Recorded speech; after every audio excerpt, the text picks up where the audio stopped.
E estamos de volta com o BBcast, seu podcast de automobilismo e outras nerds. No episódio de hoje vamos falar sobre o GP do México. E aqui comigo está a Débora Santos Almeida. Bem-vinda, Débora. Olá, pessoal. Sejam bem-vindos a mais um episódio do BPcast. E hoje a gente vai conversar aí com vocês sobre essa corrida que a gente teve, sim, o favoritismo da Red Bull. Exatamente. Fomos surpreendidos no sábado com a pole do Valtteri Bottas, mas já na primeira volta, o Max Verstappen dominou a corrida, assumiu a ponta e seguiu para a sua vitória. Mas hoje vamos falar de tudo que aconteceu no final de semana do GP mexicano, entre outras cositas más. Porém, antes de prosseguirmos, vai aqueles recadinhos de praxe que nós temos aqui, que é se inscrevam no nosso canal do YouTube lá, estamos chegando a quase 2.000 inscritos. Se você está ouvindo esse podcast pelo YouTube, deixe seu like, confira a sua inscrição e deixe seu comentário ao final. Se você está ouvindo, na verdade, por uns agregadores, fale com a gente nas redes sociais, em qualquer rede também que você estiver ouvindo o nosso podcast, dê um screenshot, marque a gente nas redes sociais, é muito importante para a gente saber o rostinho de vocês e poder interagir bastante. Também dê o feedback de vocês sobre o que vocês estão achando sobre o BBcast, produção de conteúdo do Boletim Paddock, que agora arrumando para o fim do ano a gente começa aquela fase de planejamento para 2022 e com a normalização que estamos vendo aí dos eventos e tudo mais que vai ter para ano que vem, com certeza o Boletim do Paddock vai ter muita produção de conteúdo, então vai ser bem interessante aí ter a opinião e saber a opinião de vocês. Bom, e também não deixem de conhecer a nossa campanha de apoio para poder manter o BP. Você pode apoiar lá pela plataforma do Apoia-se ou também pelo membros do canal do YouTube ou se inscrevendo lá na Twitch com a sua inscrição do Prime ou também dando uma inscrição pra gente, porque todo o valor que é arrecadado ajuda a manter o programa aqui, o podcast no ar, e também os nossos outros conteúdos. E para você que está indo para o GP do Brasil e está meio perdido, se for a sua primeira vez, não deixe de conferir o programa passado, que a gente deu várias dicas para vocês, o que é para levar na bolsa, do que vocês podem fazer durante o GP para não passar nenhum perrengue. Tanto eu quanto o Rubens e a Rafaela lá do Garota da F1. A Garota da F1, eu sempre falo do Garota porque é um portal pra mim, mas tudo bem, enfim. Passem lá pra poder escutar o nosso podcast e também me siga lá no Twitter, porque eu deixei algumas trends explicando algumas coisinhas sobre o GP, e no Twitter eu sou a The Flowers. Exato, pessoal. Vale lembrar que essa semana vai ser uma semana cheia de produção de conteúdo, vai ter muita coisa boa. Estamos aí pouco menos de 200 inscritos para a nossa live em que eu vou fazer o Shui. Então eu calculo aí que a live de terça-feira provavelmente deve acontecer esse Shui. Se na de terça-feira não acontecer, a gente vai ter excepcionalmente uma live na quarta-feira. Então, pessoal, aquela live de quinta vai ser na quarta-feira. Mas não se preocupe, quinta-feira você não vai ficar sem conteúdo, a gente vai soltar excepcionalmente um episódio especial falando sobre preview, nossas previsões para o GP do Brasil. E também tem muita coisa aí para você poder assistir, mesmo que você não vá este ano para o GP do Brasil, confira nossas dicas no podcast em que nós demos aí, que a Débora já falou, falando sobre as dicas. E vale também uma dica de um episódio que saiu excepcionalmente essa semana, que não é do BBcast, é lá do Silver Discs, onde que eu e ele batemos um papo sobre automobilismo. Saiu neste domingo o vídeo no canal dele, então se inscreva no Silver Discs. Eu vou deixar na descrição do podcast e também os links, tudo para você poder se inscrever no canal. O Silver fala sobre cultura nerd de uma forma excepcional, um dos melhores canais nerds que eu conheço hoje em dia. Então, assim, pra você ter uma ideia, eu já nem consumo mais conteúdo do Omelete, do Jovem Nerd. Tudo minhas referências vêm do Silver. E também, na segunda-feira que você já está ouvindo esse podcast, você pode emendar no podcast que saiu nas principais plataformas, que vai estar o link também. E terminando a minha campanha de 2.000 inscritos do Boletim Paddock, eu vou começar a auxiliar aí o pessoal a chegar aos 1.000 inscritos, que vai ser o Silver, o Diego Silver lá do Silver Discs, a chegar aos 1.000 inscritos. E também o Full Gas Podcast do nosso querido Gabriel Lima, que toda vez que ele participa de uma live, de um podcast, ele sempre fala que nós somos referências. Então ele é uma referência para mim e eu quero muito que o Full Gas Podcast, a minha cabeça não funciona muito bem às 2 da manhã gravando podcast. Full Gas Podcast chegue a essa marca também, porque ele merece demais. Bom, Débora, falando em merecer demais, as expectativas estavam muito alta, mas muito alta mesmo, para o GP do México, principalmente para o desempenho do Sérgio Pérez, né? Porque ele, sendo piloto da casa, vindo de bons resultados, teve uma crescente nesse segundo semestre, que até mesmo estava ali rendendo algumas críticas do desempenho que ele teve no meio da temporada, principalmente depois ali do Azerbaijão, onde ele obteve a vitória. Então, esse final de semana estava muito... o clima estava, eu posso falar assim, meio tenso para exigências do Sérgio Pérez de obter um bom resultado, até mesmo uma vitória, até mesmo aquela sensação genuína que nós temos da Fórmula 1 de que, cara, o companheiro está disputando o título, dificilmente a Red Bull vai deixar ele obter a vitória. Bom, chegando aqui no México, a gente tinha que ver o que a Red Bull ia conseguir fazer, mas eles já estavam sendo a equipe favorita, dado os últimos resultados deles, mas também as características do circuito e do próprio carro deles, além do motor da Honda. Mas o Pérez, ele já tinha tido 2 pódios nessas 2 últimas corridas, o que era um resultado muito favorável para ele. 2 terceiros lugares. Então, por mais que tivesse um gap ali para o Max Verstappen, era um piloto que a gente deveria ficar de olho. Mas, de qualquer forma, é uma pista em que a gente já sabe, né? O Verstappen, ele tá duelando para poder conseguir o título. Então, obviamente, o resultado do Pérez faz diferença para a equipe em questão de pontuação, mas ele não é o foco da equipe e ele não tem os privilégios que o Verstappen tem. Então, durante o fim de semana, a gente viu ali na sexta-feira uma Mercedes indo muito bem no primeiro treino livre, mas no segundo treino livre a Red Bull já começou a mostrar o trabalho deles, a potência que eles tinham, e obviamente já colocou em xeque qualquer resultado mais positivo da Mercedes na pista.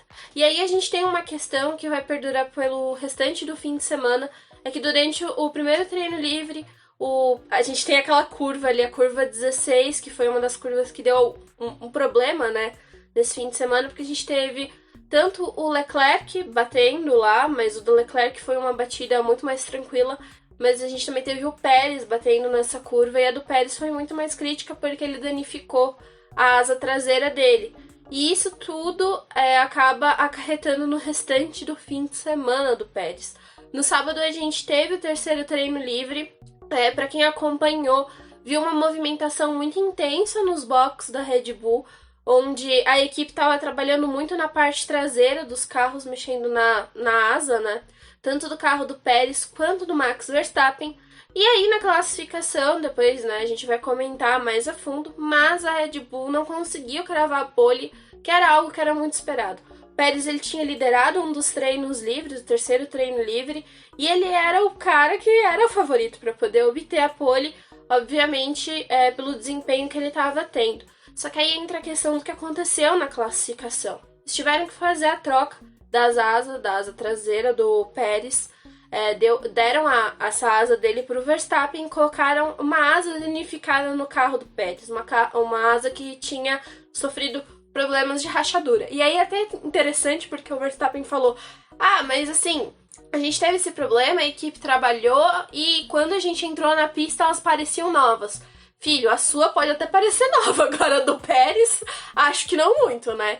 Então, a questão é, como o Pérez bateu na sexta-feira, ele perdeu uma asa.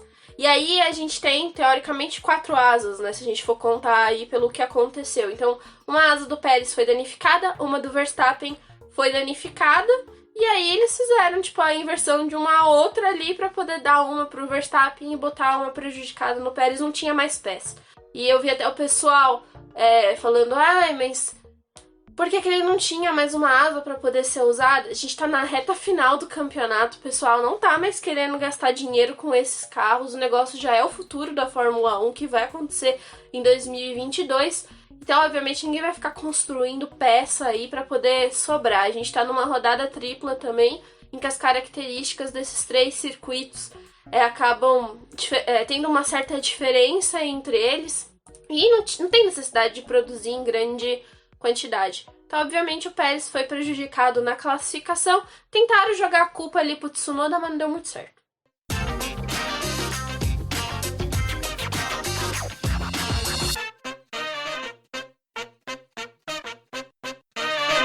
Sobre esse lance do Tsunoda, a gente vai conversar daqui a pouco sobre isso, mas o que vale falar, e agora eu falo com grande pesar e tristeza no coração, sabe? Eu tô parecendo realmente o Chaves.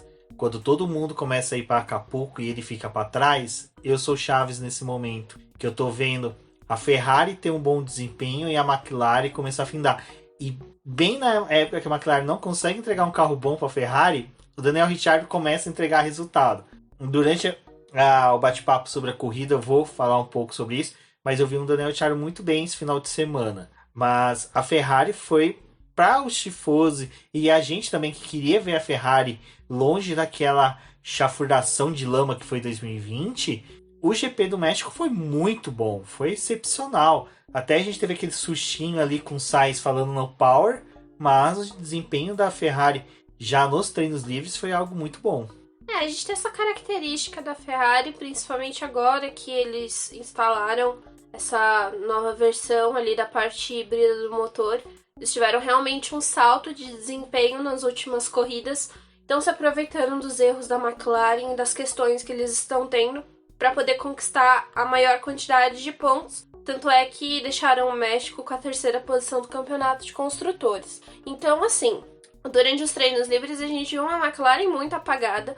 Tudo bem, eles costumam realmente ser bem apagados nos treinos livres. A gente já olha para a McLaren pensando assim, eles vão estar entre os 10, mas como que eles vão estar entre os 10, não fazemos a mínima ideia.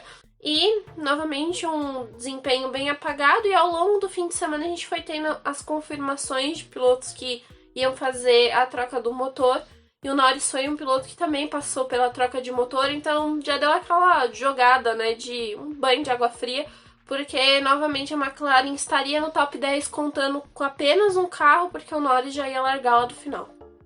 Em compensação, a gente teve esse desempenho aí bom da Ferrari, péssimo da McLaren, e na ponta ali que a gente estava vendo a disputa entre Red Bull e Mercedes, a gente viu a Mercedes já tendo um pouco mais de dificuldades, apesar do que a gente vai falar um pouco do treino classificatório, a gente já vinha, né, até nas nossas lives a gente vivia falando de que realmente México e como vai ser no Brasil serão pistas que vão favorecer a Red Bull, e isso eu acho muito legal, que vai dando uma tônica bem interessante para este final de campeonato, em que a gente tem pistas que favoreçam uma e desfavoreçam a outra, e está muito bem equilibrado para esse final de temporada. Então é por isso que a gente fala que, e até mesmo o Hamilton foi bem otimista nas postagens dele pós-corrida, em que não dá para falar que o Max já vai ser campeão, nem o Hamilton pode jogar a toalha, mas a Mercedes parece que realmente não se encontra, sabe? Parece que quando realmente ela tende a falhar no autódromo, ter dificuldades, a equipe completa não se encontra e fica um clima ruim, né? Você percebe pelo próprio Hamilton nos rádios. O Hamilton sempre foi um piloto que dificilmente se mostrava abatido em rádios. Você pega os rádios dele do treino livre, da classificação, ele tá abatido no rádio. Bom, acho que a Mercedes desperdiçou algumas oportunidades, talvez, em circuitos em que ela tinha uma chance melhor de ter um resultado mais positivo. Então agora a gente entrou numa fase do campeonato em que essa reta final tem esses circuitos que são favoráveis para a Red Bull, mas também tem aqueles que ninguém conhece, e a Abu Dhabi até então a gente acredita que vai ser um circuito favorável para a Mercedes, mas até lá a gente não sabe como é que vai estar o campeonato. Por mais que tenham 4 corridas restando aí até o final, de qualquer forma, tudo pode acontecer, e até mesmo o Verstappen conseguir ser campeão antes. Então, acho que o golpe, talvez, de sorte seria se a Mercedes tivesse conseguido uma vitória aqui no México, para poder manter ainda mais a chama, né, viva. E não rolou de novo. Esse desempenho da Mercedes é uma coisa que a gente já sabia que ia ser ruim, até porque o motor deles tem a tendência a sofrer no México e em pistas que são mais altas, né, comparado com o nível do mar. Na Áustria também eles já tinham tido algumas questões, voltaram até aqui no México. E no Brasil a situação provavelmente vai ser muito parecida.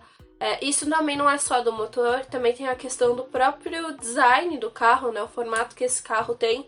Então, são corridas para a Mercedes realmente tentar conter danos, conter problemas, conquistar a maior quantidade de pontos. Mas aí eles também têm que contar com que o Bottas possa ajudar a equipe, né? E aí é algo interessante do que você disse, que até mesmo a gente vinha especulando, né, da troca do motor pro Hamilton nesses GPs, e faz sentido eles não ter feito a troca, porque o que você disse é perfeito. Eles tinham que conter danos, e nesse ponto o Lewis Hamilton conseguiu de certa forma. A gente vai bater mais esse papo na corrida, mas de certa forma a gente viu durante os treinos livres uma construção muito boa do que o Hamilton iria fazer na corrida, que era tentar tirar vantagem do carro Mercedes aonde que ele era rápido. Você via que todas as vezes que ele abria a volta nos treinos, a abertura de volta dele, principalmente na reta principal, normalmente não era diferente, não era igual uma outra.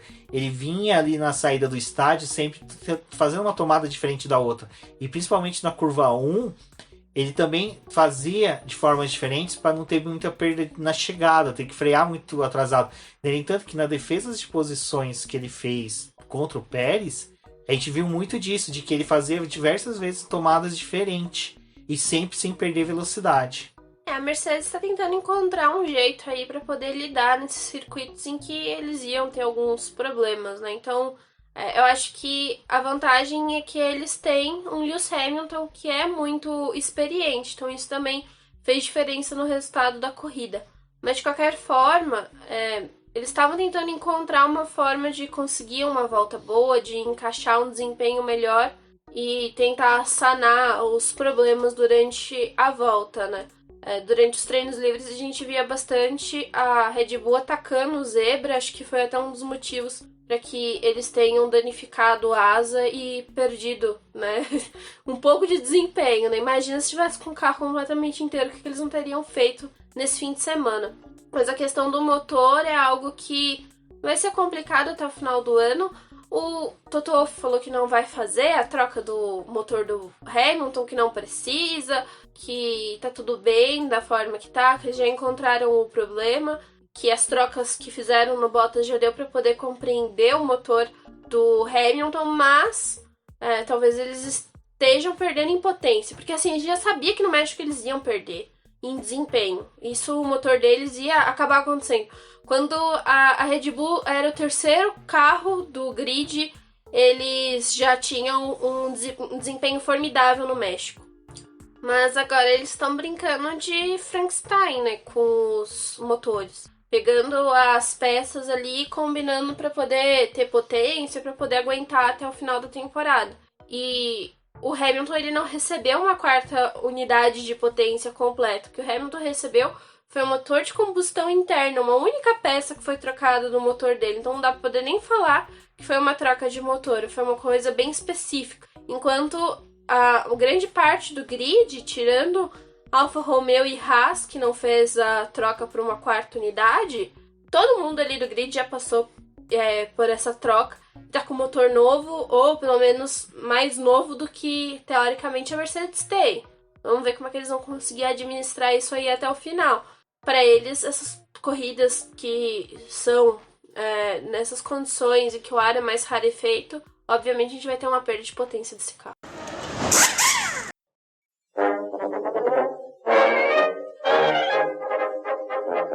O legal é que quando começou a classificação, a gente já começa, né, com aquela planilhinha de punições, né? Porque muitos pilotos tomaram punições, muitos pilotos tiveram troca de peças, até pega um pouco o gancho nisso que você acabou de falar.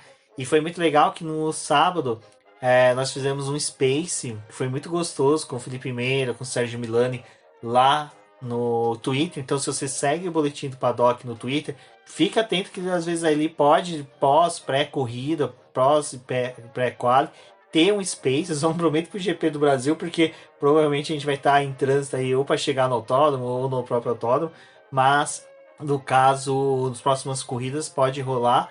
E foi muito legal que a gente entrou nesse bate-papo, né, sobre as punições, porque se torna um jogo de xadrez.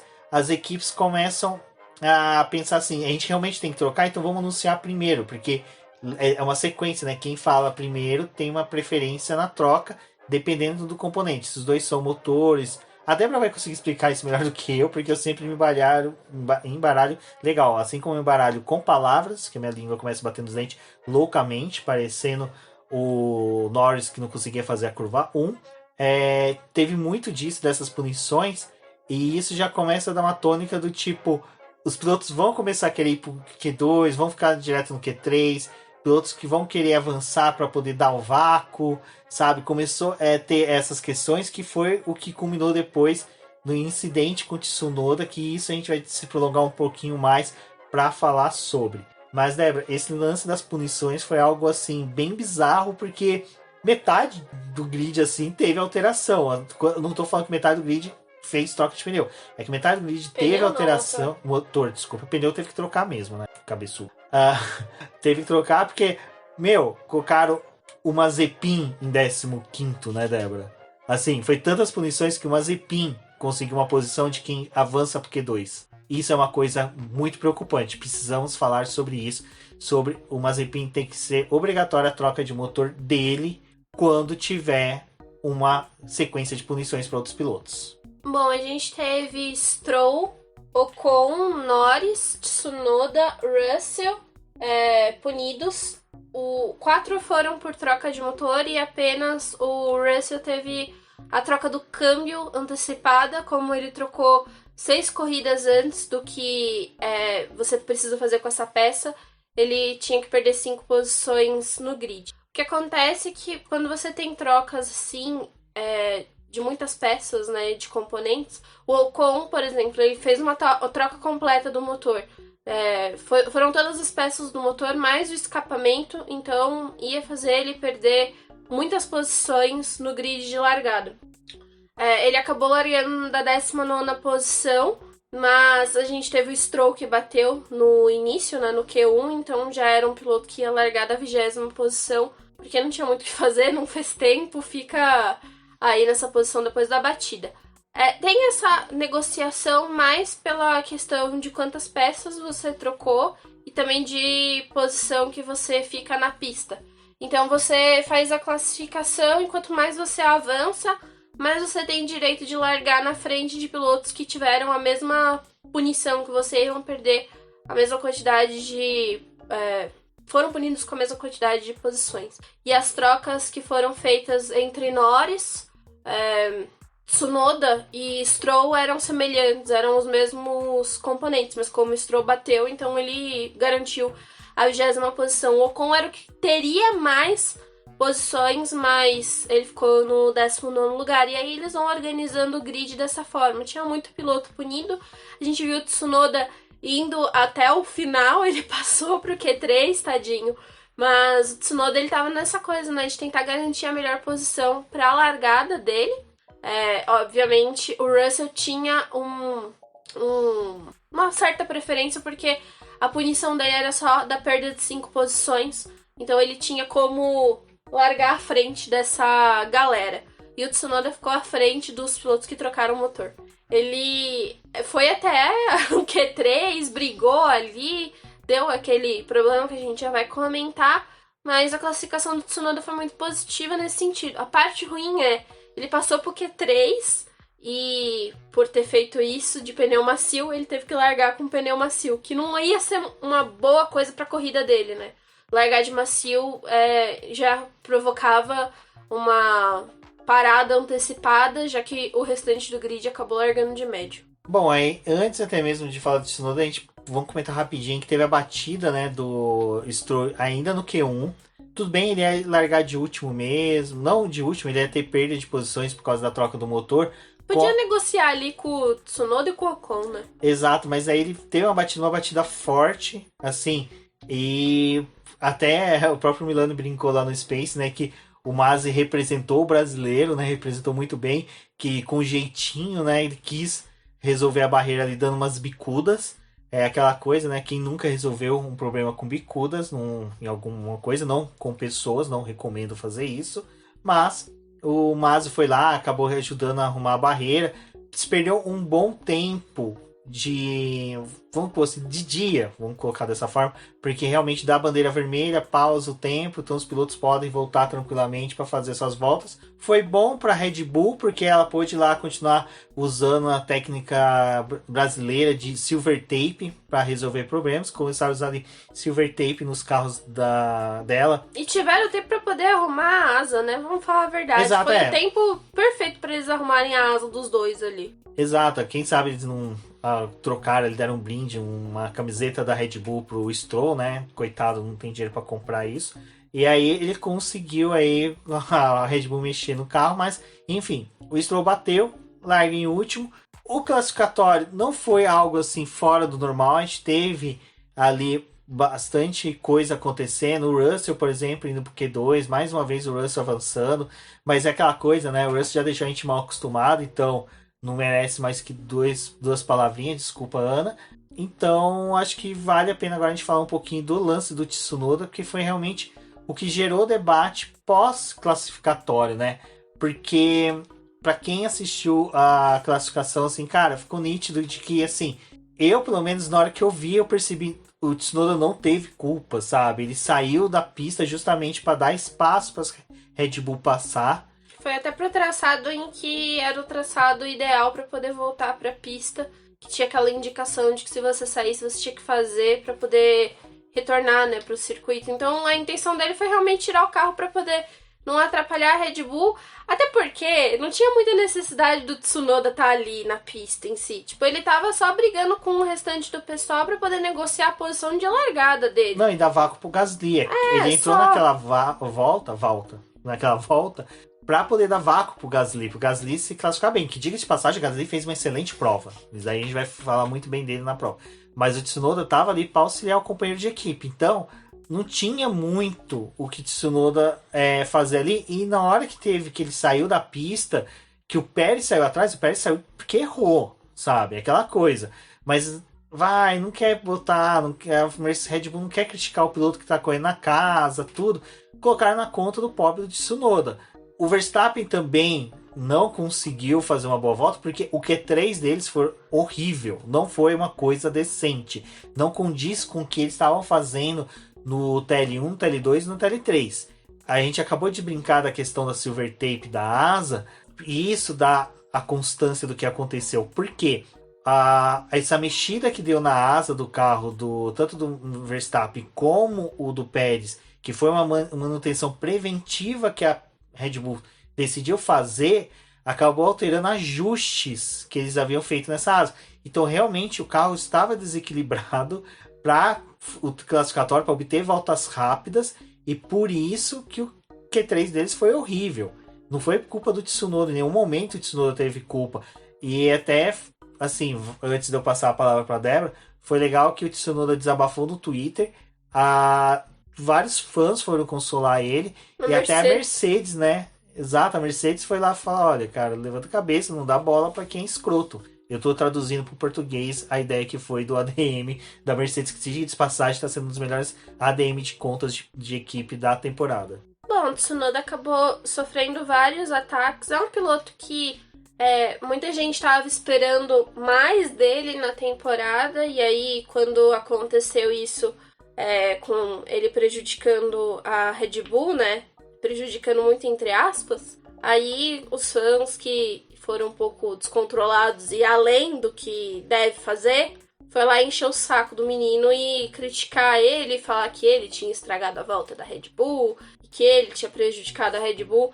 Gente, assim, para um pouquinho pra analisar a situação, sabe? Não precisa disso. E, obviamente, tipo, a Red Bull, ela ia aproveitar pra poder botar a culpa em alguém que não nela mesmo. Tipo, a falha deles não terem tido uma boa classificação tá desde o começo do fim de semana, sabe? Tipo, o Pérez ter batido e quebrado a asa dele na sexta-feira já foi um ponto de impacto na classificação da Red Bull, porque talvez eles poderiam ter contado com uma asa a mais, não teriam passado esse perrengue de, tipo, ter que mexer nas duas asas dos carros, fazer troca e ainda tentar recuperar a asa porque tinha tido trinco, sabe? É um negócio assim que, infelizmente, isso não dá pra poder colocar na conta do Tsunoda, mas se aproveitaram pra poder criticar o menino. E o Tsunoda, ele tava esperando ter um bom final de semana, porque ele também tava fazendo treinos livres bem decentes. Conseguiu passar pro Q3 e era um piloto que tava tendo muita dificuldade, porque ele tinha alguma questão durante o fim de semana, já prejudicava o restante das atividades que ele tinha, né, pra poder fazer. E nessas últimas corridas ele tá mostrando que tem ritmo, que ganhou um pouco mais de confiança, e aí veio esse baque. O que eu achei legal que foi o Franz Tost, que é o chefe de equipe da AlphaTauri, acabou defendendo ele, né, falando que tipo, ele não tinha culpa mesmo, não sei o quê, mas é triste, né, o que aconteceu.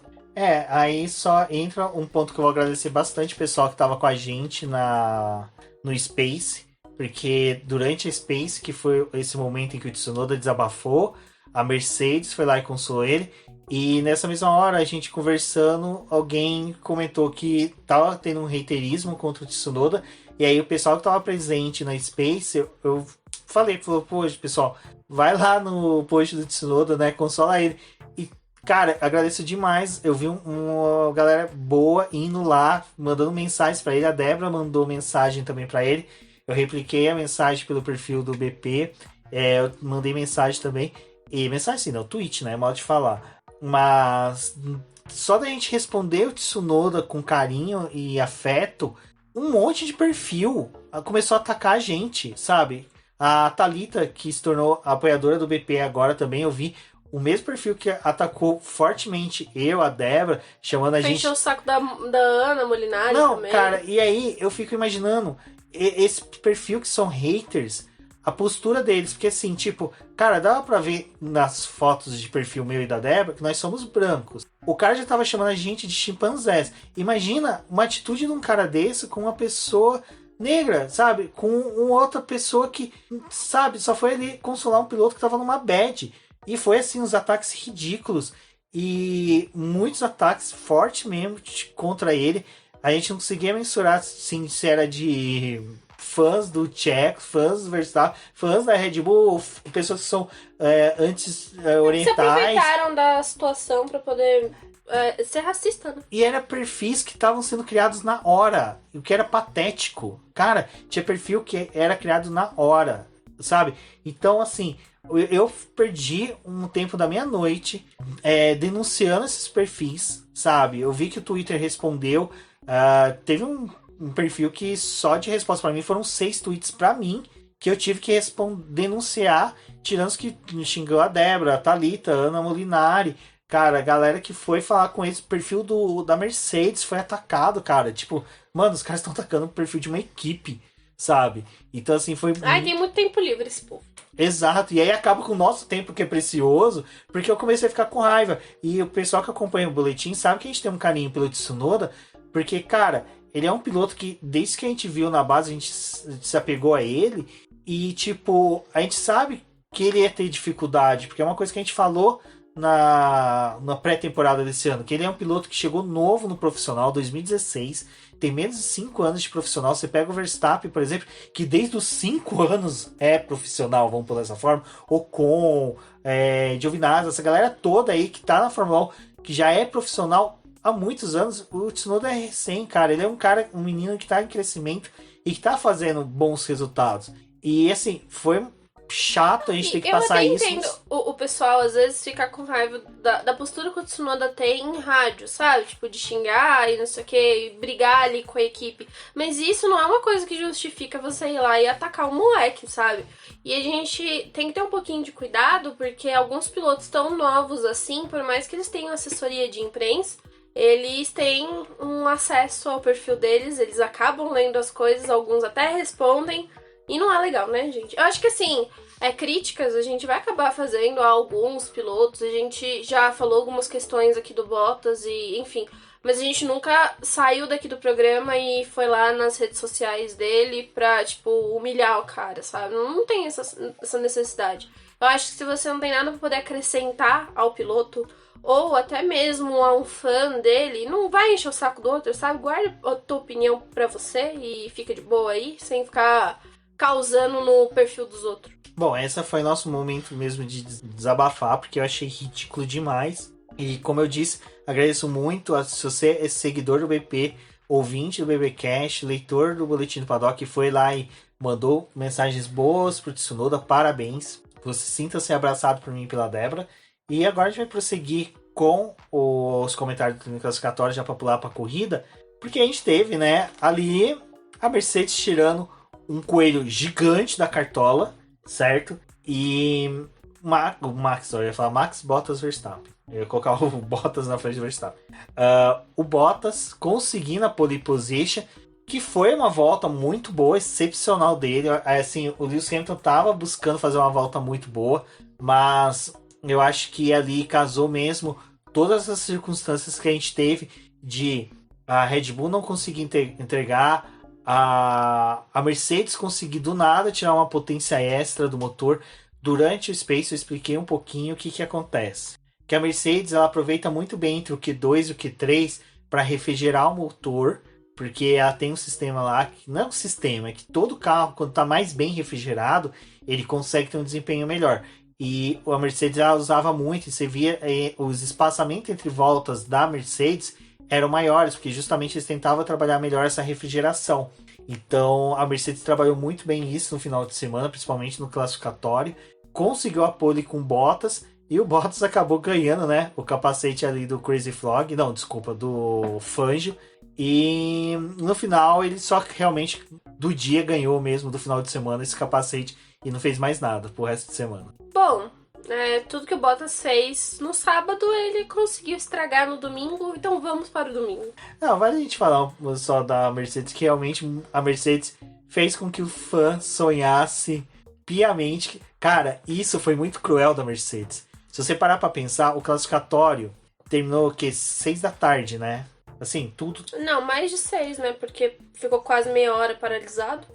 Então ali, dessa hora até a corrida, olha o tempo que passou. O fã da Mercedes se acordou no domingo, assistiu a missa ou o Globo Rural, tava lá, viu a cotação do café de Guaxupé, quanto que tá a laranja hebraica Rebouças na colhidas em Sorocaba, viu umas coisas dessa, almoçou com a família, feliz, contente, falando: Mercedes hoje vai enfiar 10 segundos no Verstappen, na Red Bull, vai fazer acontecer. E aí tivemos a primeira volta, mas a gente já vai falar direitinho da corrida um pouco mais, porque teve muita coisa acontecendo nela.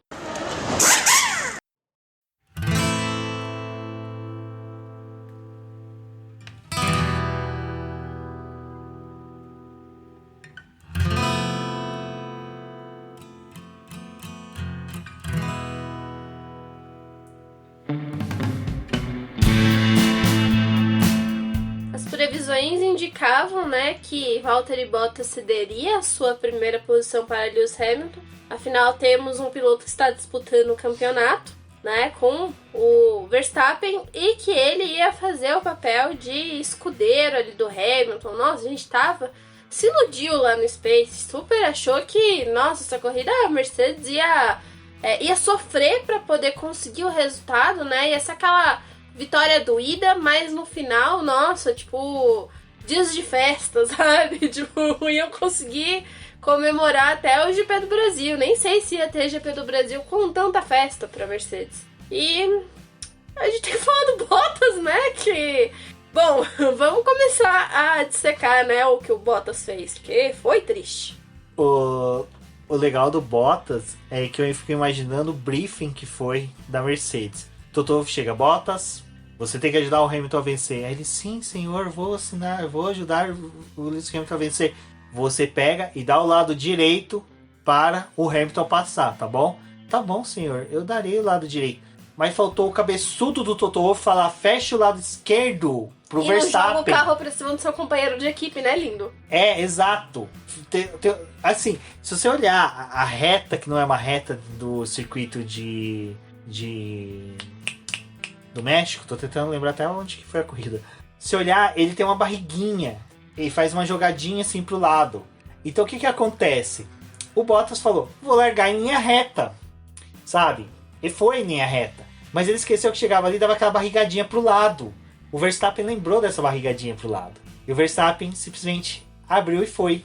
Cara, Débora, agora é com você, porque O Meira vai cancelar o apoia-se do BP depois dela. Foi triste, né?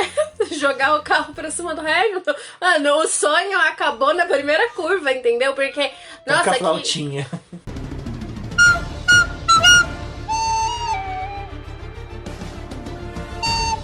Que imagem linda, 3 carros vindo pra cima da primeira curva. E eu já tava sonhando que o Hamilton ia ter uma vantagem ali e ficou, né? Ele ficou porque ele tava com o Bottas do lado dele e o Bottas ele praticamente segurou o Hamilton e deu passagem pro Verstappen. Falou, assumi aí a liderança da corrida. E se não bastasse isso, eu vou colocar a culpa no Bottas também, porque sobrou o carro dele ali e ele foi atingido pelo Daniel Ricciardo. Então ele colaborou, entendeu? Ele só meu Deus do céu, por que, Bottas? Foi igual a Imola. É a mesma coisa do acidente com o Russell. Ele não tinha que estar ali. Era pra ele estar na P2. O miserável, sabe? Então, ele não era pra ele estar ali. Gente, é o seguinte. O pessoal ouve assim, às vezes a gente vai falar, vocês estão torcendo muito por Lewis Hamilton. Não é. Nosso problema é o seguinte. Eu já te falei isso em live. Se o Verstappen for campeão no final do ano, merecidíssimo. Cara, vai ser legal ver, campeão, tal. Teve uma construção de carreira bacana. É o piloto que a gente viu chegar na Fórmula 1. Cara, eu acho muito legal isso. O meu problema é que o Bottas não tá fazendo o mínimo que se espera de um segundo piloto e do que ele faria, sabe? E assim, e a gente vê que o pessoal vem justificar falando que ele já tá assinado o contrato com a Alfa Romeo. Cara, isso pra mim é a coisa mais ridícula que tem. É tipo jogador que já tá transferido para outro clube e começa a jogar mal de querer. Você começar a fazer com má vontade uma coisa é a coisa mais patética que tem no mundo. Sabe? Não tem justificativa. Não tem... ele já vai pra Alfa Romeo. Então, cara, a Alfa Romeo tem que rever o conceito desse cara na equipe. O que esse cara vai trazer pra equipe? O que ele vai favorecer pra equipe? Não entregando bom resultado. Sabe? Porque assim... Eu queria uma disputa entre Lewis Hamilton e Verstappen na pista, uma disputa ferrenha, uma disputa, cara, uma coisa que foi ali bem parecida com aquela chegada do Pérez, e realmente se fosse o Verstappen ali, eu teria passado o Hamilton, mas eu quero isso na pista. Eu não quero que simplesmente o Bottas, sabe, tá ali conduzindo o carro, sabe, como se fosse uma Kombi. Bom, aconteceu isso aí, né? Você vai pôr ele pra dirigir a van que vai levar os pilotos a equipe pra Interlagos. É melhor não, né? Porque acho que ele não vai nem conseguir chegar lá, mas... Ele chega na Granja Viana, chega no cartódromo do Giafone.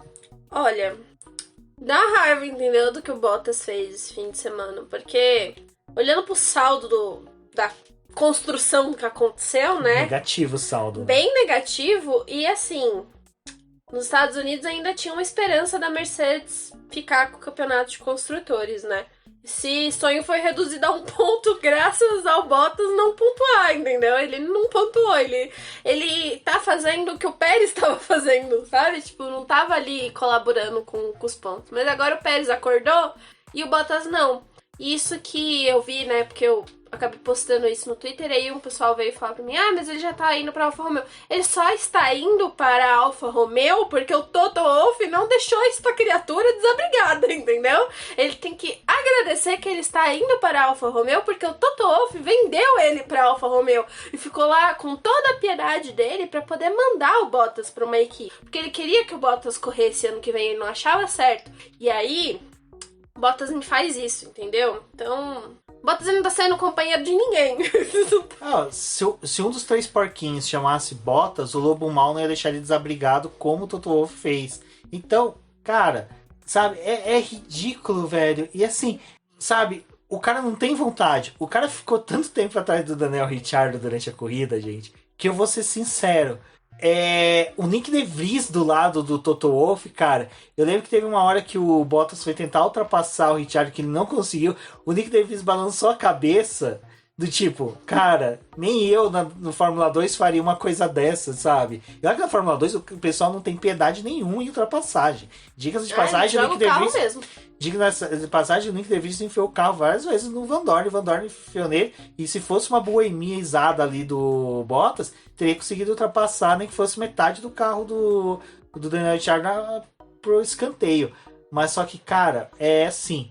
É muito ridículo, cara. Porque assim, o que eu fico puto é o cara não entregar. Mas a Débora já tá fazendo sinal aqui pra mim e falou assim: já deu do Bottas, porque a gente não tá sendo patrocinado pelas botas Catitó lá de Guaxupé. Bom, ainda teve bastante coisa que aconteceu na corrida, né? Porque, diga-se de passagem, a Red Bull ultrapassou todo mundo, né? Max Verstappen ligou ali a estrelinha do Mario Kart e sumiu. E assim, aquela coisa do pessoal falar assim, Bottas, que as botas não, Max, a asa traseira pode quebrar, sair voando, vai virar uma pipa aí no México. Ele não quis saber, começou a meter 2, 3, 4, 5, 6, 7, queria chegar aos 10 segundos de vantagem ali do Lewis Hamilton, e realmente o Max teve um desempenho assim, cara, excepcional, digna de um piloto que, se tornar campeão no final do ano, vai merecer palmas e vai ter que ter capítulos especiais para cada vitória dele. Verstappen fez uma leitura ali da largada muito boa, e depois que ele passou o Hamilton já tinha mais de um segundo de vantagem. A gente teve o safety car provocado no início da corrida por aquela batida do Ocon com o Mick Schumacher e também com o Tsunoda, que acabou fazendo as equipes reduzirem, né, ir pro Delta. Mas quando a gente teve a relargada, o Verstappen, ele chegou ali dentro do estádio, segurou todo mundo. Todo mundo tava pra trás dele e ele, tipo, grudou, deixou todo mundo grudado lá atrás e deu pé quando foi permitida a largada e já foi sumindo na frente. Não tinha muito que o Hamilton fazer, como a gente já falou, foi uma corrida para poder conter danos. O Hamilton tentou se aproximar, tentou fazer algumas coisas para poder estar mais próximo do Verstappen, mas não tinha como. O carro da Red Bull tava muito um desempenho pra cima, né? Bem diferente do que estava acontecendo com a Mercedes. E no decorrer da corrida, o que ocorre é que o Hamilton, ele entra numa posição de defesa, porque ele tá no meio de duas Red Bulls. Então tinha a corrida do Pérez também, ele precisou prestar atenção com o Pérez. A primeira parte da corrida foi um pouco mais tranquila. A gente teve alguns momentos em que o Pérez estava ali a 1.2, 1.5. Isso é uma das coisas que a gente já tinha discutido no Space. Por mais que o piloto fique muito tempo atrás de outro competidor e até reduza para poder abrir a asa, não é um circuito em que o vácuo é muito efetivo para você fazer ultrapassagem. E às vezes ficar muito tempo atrás de outro piloto acaba fazendo o seu equipamento desgastar e ter superaquecimento de freio e outras coisas no carro. Então, obviamente, não tinha muito que o Pérez fazer. A Red Bull partiu para uma questão estratégica para poder tentar dar essa segunda posição para o Pérez. Até a gente tem quando o Bottas faz a parada dele, que ele ficou muito tempo atrás do Ricardo, pressionando o Ricardo, tentando usar o vácuo, jogando o carro de um lado pro outro lá pra poder tentar fazer ultrapassagem. Quando o Bottas faz a parada dele, que eles vão trocar o pneu dianteiro esquerdo, a pastilha de freio começa a pegar fogo, porque entra o oxigênio, né, ali, e começa a pegar fogo. Eles tiveram até dificuldade e a parada do Bottas foi horrível. Foi até um dos motivos pro Bottas não disputar mais a posição com o Ricardo, porque tipo, a McLaren abandonou a disputa, aí a Mercedes respondeu, mas não tinha muito o que fazer. E só restou para o Bottas tirar o ponto da volta rápida do Verstappen, que eu só vou terminar de falar isso, porque quase nem o ponto da volta rápida do Verstappen ele não tirou, né? Porque deve fazer 2 paradas para colocar pneu macio. Então fica aí também minha revolta com o Bottas. Não, mas um ponto que vale... Aí a gente tem que dar um mérito também da largada boa da Red Bull, que foi uma coisa que a Débora me chamou a atenção, que teve o rádio, né, da Mercedes no começo, ali antes da largada, em que eles criticavam que os pilotos, né, da Red Bull, por exemplo, estavam segurando os carros mais atrás, por causa que eles conseguiriam ficar com pneus e freios mais aquecidos que os carros da Mercedes que estavam mais à frente. Aí isso eu vou pedir para a Débora explicar, que questões de pneu a Débora manja muito mais do que eu. Quando a gente tem a volta de aquecimento ali dos pneus, a gente... Olha, eu até fiz um vídeo falando disso. Os pilotos acabam balançando bastante na pista para poder aquecer tanto os pneus quanto os freios. Eles passam da temperatura ideal, que é o que você vai gerenciar eles durante a corrida, deixando eles com uma temperatura muito mais alta para quando você fazer a largada, você tá com a temperatura ideal. E um problema do México é que, por mais que a gente tenha aquela questão do ar rarefeito e não sei o que, é uma reta muito longa. Então, quando você chega no final da reta, seu freio já esfriou, seus pneus também meio que estão um pouco mais com uma temperatura mais baixa, porque você tá andando em linha reta, né? Você não tá fazendo aquele zigue-zague. E aí, pra Mercedes era bem ruim, porque quando eles chegam no final da reta, eles não têm freio, não tem o freio na temperatura ideal e também não tem o pneu. Então foi um dos rádios que a Mercedes acabou passando pra FIA, porque tava demorando muito pros pilotos se ajeitarem. O pessoal ficou, tipo, perdido. Entrou ele no estádio e ficou lá perdido, sabe? Tipo, teve um buraco negro e ficaram todo mundo ali. E aí só depois conseguiram alinhar, então demorou pra gente ter a largada. Então, com isso, os carros da Mercedes estavam com pneus frios. Os carros da Red Bull estavam atrás, estavam com pneus mais aquecidos, conseguiram ter uma boa largada. Então, vamos tirar um pouquinho aí essas críticas do Bottas, só um pouquinho, mas ele ainda não conseguiu e nem conseguiu a volta rápida quase no final. Conseguiu no final, mas foi bem difícil. Bom, teve a largada e teve a confusão, como a Débora falou, né, que o Ocon bateu no Mick Schumacher, no Tsunoda. Mick Schumacher e o Tsunoda acabaram abandonando. O Mazepin brotou lá no 11º lugar, sabe? E simplesmente ninguém sabia como tirar ele dali. Mas a corrida foi bem movimentada em questão de estratégias, né? A gente teve paradas antecipadas, paradas que foram em momentos corretos. Quem errou em momento de parada aí foi o Giovinazzi, e agora troca uma música italiana bem triste, porque a Alfa Romeo mais uma vez fez uma péssima escolha de parada pro italiano. Parou de forma muito antecipada. Ele estava numa posição muito boa atrás do Kimi Raikkonen. Kimi Raikkonen não, do Sainz. Do Sainz, é isso. Ele estava assistindo muito bem ali o Sainz chegando nos carros. Mas a gente teve ali essa parada antecipada, em que até o próprio engenheiro meio que entrou abrupto no rádio, falando, olha, a gente vai antecipar a parada e entra. Tipo assim, não discute, só simplesmente entra. Na verdade, os rádios, né, da Alfa Romeo com o Giovinazzi estão meio caóticos, porque tá tendo uma comunicação só de um lado, porque o Antônio não responde mais. O Antônio ele só responde agora quando chamam e falam, você tá aí? Dá pra você responder, sabe? Só tá assim agora. Eu acho que ele quase pergunta assim, vocês ainda estão trabalhando aí? Tipo, que nem o Hamilton fez, porque o negócio ali tá complicado. Então, na volta 15, na verdade, assim, alguns pilotos já estavam começando a fazer as suas paradas. Muitos que iam partir para a estratégia de 2 paradas. A gente tinha uma ideia que algumas equipes poderiam ir até o final fazendo apenas uma parada. Então, o que a Pirelli determinou foi uma janela de parada entre a volta 22, ou era 23, até a 32. Para quem fosse fazer uma parada só e para quem fosse fazer 2, fazer antes. E aí, alguns pilotos foram indo para os boxes na 15ª volta e eles chamaram o Antônio e falou, vamos antecipar a sua parada.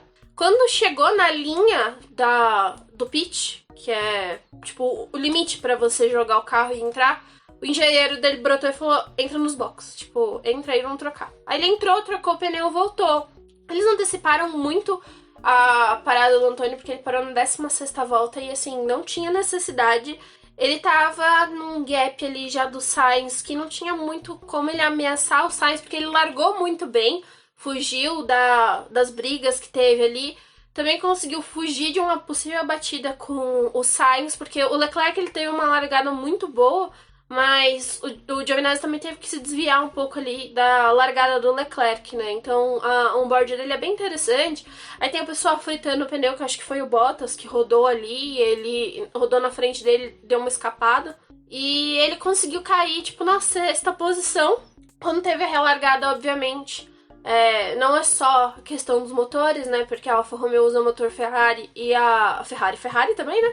Mas o carro da Ferrari é superior ao da Alfa Romeo. Se a gente vê a Alfa Romeo andando na reta, parece uma batedeira. Então, nossa, porque aquele carro tem a resistência ao ar que, olha, beleza.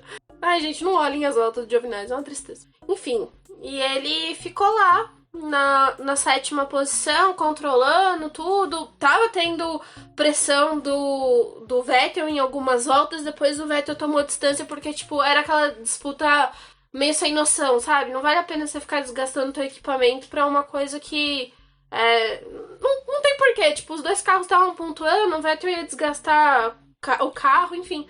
Aí a Alfa Romeo tem a brilhante ideia de tirar o Antônio dali, faz a parada com ele, larga ele lá atrás. E aí eles só avisam, olha, você vai voltar atrás do Bottas, que tá disputando posição com o Ricardo. Fica aí, entendeu? E foi isso que aconteceu a corrida do Antônio. Eles jogaram ele lá pra baixo do top 10. O restante do pessoal que tava na frente dele parou mais pra frente. O próprio Raikkonen mesmo alongou a parada dele. Ele parou na janela normal, né? No que era certo ali para as disputas que estavam acontecendo.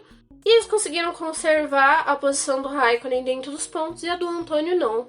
E aí a corrida acabou num clima bem bosta dentro da Alfa Romeo, né? Porque o Antônio falou que tava bem decepcionado e até mesmo por um cara que consegue sempre ver o lado bom das coisas, dessa corrida ele não conseguiu ver o lado bom de absolutamente nada. E a Sky Sports até teve uma conversa com ele e falou: você acha que estão sabotando você dentro da equipe? E aí ele meio que falou: acho que sim. Não foi nessas palavras, mas tipo, a construção da frase dele deu a entender que, então, parece que tá rolando a sabotagem com o meu carro, entendeu? Vale lembrar que a Alfa Romeo, que hoje é a antiga Sauber... Ainda é Sauber, né? Ainda é Sauber. Tem um vídeo bem interessante no Motorsport que o Felipe... Thiago Fadel. Não, o Felipe, como é que é o nome dele mesmo? Jornalista? Felipe. Eu ia falar Felipe primeiro. Mas enfim, Felipe. Ele entrevistou o Thiago Fadel, que é um ex-mecânico da Sauber, que corria na época. Corria não, era. Ele ficou até 2019. Mecânico, né, do Nasser, e ele conta que era nítido que a equipe meio que sabotava indiretamente, assim. Indiretamente não, diretamente o Nasser. É um vídeo muito interessante, eu vou deixar o link na descrição para vocês assistirem. É uma coisa muito pesada de você pensar disso na Fórmula 1, mas que como a equipe era e ainda é de uma parte da família do Ericsson, então tinha uma predileção de favorecer o Ericsson, então eles meio que prejudicavam o Felipe Nasser. Então assim, o Giovinazzi, quanto mais eles fizessem alguma coisa contra ele, justificaria a saída dele. Mas porque se você olha só os resultados finais do Antônio, tipo, fora dos pontos, atrás do Raikkonen em algumas corridas, o negócio fica meio estranho mesmo. Tipo, se você só olha o resultado, se você só apresenta o resultado, o negócio tá feio pro Antônio. Mas se você vê as corridas dele, não tá, entendeu? E aí, tipo, gente, o problema não foi só essa corrida.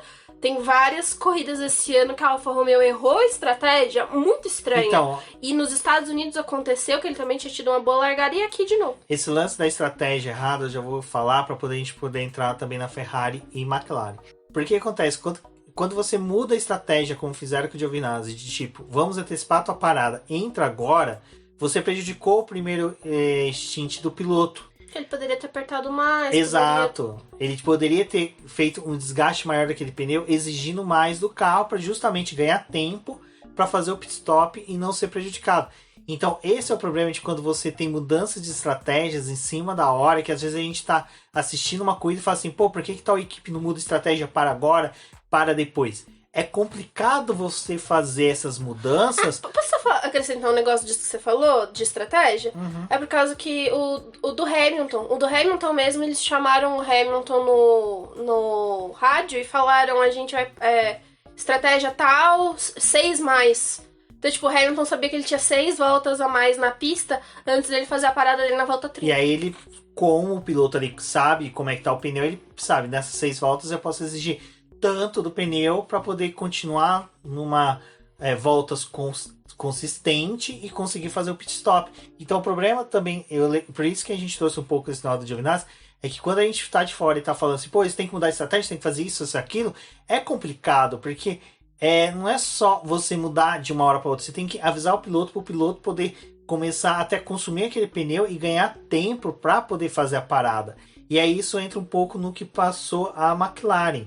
Porque a McLaren ela teve a parada do Ricciardo antecipada, porque ele acabou quebrando a asa dianteira no incidente ali, e ele teve que começar a fazer uma corrida de recuperação. Mas era uma corrida de recuperação numa pista em que não favorecia a McLaren, que não favorecia em nada uma corrida de recuperação, porque assim, na hora que ele ia chegando pro top 10, já eram pilotos que estavam numa mesma constância que ele. E é por isso que eu falo que a corrida do Ricciardo esse final de semana, para mim, foi muito boa. Eu não fiquei... olha, gente, ele chegou em 12º. Eu não fiquei decepcionado com ele. Porque eu acredito que se ele não tivesse batido no começo, ele teria pontuado e pontuado bem. Eu calculo, assim, um 7º lugar para ele. Eu acho que ali ele estaria na frente do Vettel, sabe? Pela corrida que ele fez. O Norris fez uma corrida de recuperação e chegou em 10º. Não foi uma corrida ruim do Norris, sabe? Para mim, o Norris ele recuperou aquilo que a gente estava esperando dele. Porque dali para frente ele tinha Alonso, Raikkonen e Vettel. O Raikkonen, como a Débora falou, cara, o Raikkonen é um dos pilotos que mais bem... A gente fala do Lewis Hamilton gerir pneus. Cara, o Raikkonen é o rei disso, sabe? E o Raikkonen também, ele fecha todo mundo na pista, né? O Raikkonen ele consegue fazer aquele carro da Alfa Romeo C2. Então, e assim, a gente tem o Fernando Alonso, que é Fernando Alonso, o Sebastian Vettel, que, cara, ele parece que gosta do México, né? O Vettel corre bem nessa pista. No Rio das Américas, né? O Vettel gosta, parece. Então, assim, a gente teve esse lance do Giovinazzi, traz uns pontos pra gente poder ver, questão de pitstops, que até a McLaren fez boas escolhas nesse final de semana para os pilotos. Conseguiu colocar eles bem. Eu acho que tanto o Ricciardo como nós pode sair de cabeça erguida do México, sabe? Muito feliz pelos que eles fizeram e também prosseguir assim bem para o GP do Brasil. Então eu tenho boas esperanças, não é lógico de pódio, mas de um bom resultado para a McLaren, que precisa correr atrás do prejuízo que foi o final de semana comparado com a Ferrari. Porque as Ferraris, meus amigos, o que foi as Ferraris no final de semana? Foram muito bem mesmo. Só o Gasly ali que enfiou ali na cabeça dele que ele merecia o 4º lugar, que ninguém ia tirar o 4º lugar dele, sabe? Então ele fez uma corrida solitária, conseguiu o 4º lugar do Leclerc, que é de direito dele. Leclerc chegou, eu acho que nas primeiras vezes na vida, em 5º lugar, não sabe o que fazer com essa posição, ele tá ainda em dúvida, já anunciou no eBay para poder conseguir dinheiro, para pagar um advogado, para poder buscar o 4º lugar que era do Gasly. E o Carlos Sainz, que teve um final de semana também muito bom, né, Débora? Então, a McLaren e a Ferrari tiveram situações diversas na corrida, mas as duas, assim, dentro do que elas poderiam entregar, foram corridas boas. Eu acho que, olhando pro que a AlphaTauri estava fazendo durante o fim de semana, conservar o 4º lugar, e que, na verdade, a gente estava falando que ia ser um 5º, porque se o Bottas estivesse na posição que ele deveria estar, o Gasly teria terminado uma posição atrás, mas o Gasly ele conseguiu tirar o máximo de potencial tanto do motor da Honda, mas também das características que a AlphaTauri tem, que por mais que não seja aquele carro tão bem preparado quanto é o da Red Bull, a gente sabe que eles são equipes irmãs, né? Então a filosofia, algumas escolhas são semelhantes aos dois times. O Gasly fez uma corrida solitária, a gente não tem muito o que falar, porque ele ficou ali no 4º lugar. O Tsunoda, a expectativa era ele terminar entre os 10, mesmo largando lá do final do pelotão, mas a corrida dele se encerrou na primeira volta, não teve mais o que fazer. E é um ponto muito importante nessa disputa aí. Eu vou falar primeiro da questão do Gasly, para depois avançar para Ferrari e McLaren. É que nessa corrida do México, após o resultado do Gasly, que foi um 4º lugar, eles conseguiram empatar com a Alpine. Então, as duas equipes estão com 106 pontos. Então, aquela briga que a gente estava tendo pela 5ª posição do campeonato de construtores, agora se resume a apenas esses dois times. Acho muito difícil a Aston Martin conseguir ponto suficiente para poder voltar para essa disputa. Então, praticamente, assim, uma parte do grid já tá estabelecido as suas posições, assim, a não ser que aconteça algo muito mirabolante, tipo uma Alfa Romeo pare de sabotar a corrida do Giovinazzi e pontue muito bem. Conseguiria chegar perto da Williams, são 12 pontos, é muita coisa, né, pra Alfa Romeo conseguir tirar e chegar na Williams. E a Aston Martin tem apenas 68 pontos, aquele pódio retirado do Vettel tá fazendo muita diferença para eles. E na questão da Alpine, o que é interessante que mesmo a vitória do Ocon lá no começo não, né, nesse retorno que a gente teve da temporada, não garantiu a 5ª posição do campeonato de construtores, sabe? A AlphaTauri, com muito cuidado e mesmo com desempenhos ruins e tendo terminado algumas corridas fora dos pontos, conseguiu tirar a distância que a Alpine tinha conseguido, então agora eles estão empatados. Sobre a Ferrari e a McLaren, Depois dos Estados Unidos, a gente já estava esperando que a Ferrari ia assumir a terceira posição do campeonato de construtores. Era meio que certo. Só precisavam confirmar o bom desempenho deles durante esse fim de semana e conseguiram, tanto em treino livre, classificação e corrida. Os 2 carros foram muito bem. A gente teve uma prova interessante do Leclerc e do Sainz, e eu achei muito legal da Ferrari ter conseguido gerenciar ali o trabalho com os 2 pilotos. A gente teve uma inversão de posição no momento da corrida, porque o Sainz estava mais veloz e ele tinha mais chances de chegar no Gasly. Então a Ferrari deu essa oportunidade para o Sainz ultrapassar o Leclerc e buscar o Gasly. Mas as últimas voltas da corrida foram aquele caos. Tipo, os pilotos começaram a se encontrar com os retardatários. Os líderes estavam ultrapassando aqueles pilotos que estavam mais à frente. Do 5º colocado até o último, todos tomaram volta. O Mazepin tomou 3. Mas todos tomaram uma volta do líder, pelo menos. E foi aquele caos no final da corrida que foi uma das coisas que até determinou o Sérgio Pérez não conseguir ultrapassar o Lewis Hamilton no final, porque eles pegaram um tanto de piloto na pista e foi mais complicado. E a mesma coisa aconteceu para a Ferrari. A Ferrari não tinha mais o que fazer para poder buscar a posição do Gasly, dado aquele bololô que aconteceu ali na pista. Bandeira azul, enfim. E no final da corrida eles pediram pro Sainz devolver a posição pro Leclerc, apesar dele ter largado à frente do Leclerc na corrida. Então foi legal, assim, o resultado que a Ferrari conseguiu. A McLaren poderia ter tido talvez um resultado melhor com o Ricciardo também, mas o Romain já falou, ele se envolveu tanto no incidente lá com Bottas, teve uma questão com o Russell também. Então, e fora a fechada também que ele e o Stroll tiveram, né? Então, assim, apesar do Ricciardo ter feito uma corrida bem interessante nesse fim de semana, ele se envolveu em um monte de briga, assim, na pista. Bateu em alguns pilotos e isso prejudicou também a corrida dele. Aceitamos, ele está fora do top 10, mas de qualquer forma isso acabou prejudicando a questão da McLaren. E agora a Ferrari tem 13,5 pontos de vantagem para a McLaren. Assim, dá para a McLaren retomar a terceira posição, mas vai ser um pouco mais complicado. A Ferrari deve ir bem no Brasil e os próximos circuitos, pelas questões das características das pistas, provavelmente a Ferrari vai ir melhor também. Motor, enfim. Acho que talvez a gente tenha até uma definição aí realmente da terceira posição dos construtores com a Ferrari.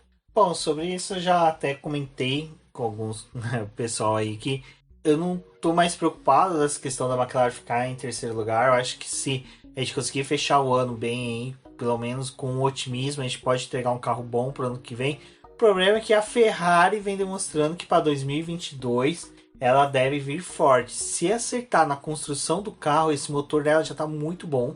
Eu acho que já é um motor que está fazendo páreo para o motor Mercedes. Só a questão mesmo de aerodinâmica. Então, esse carro que é um carro que realmente eles ficavam naquele, sabe, parecendo o urso do pica-pau, se desenvolvia ou não.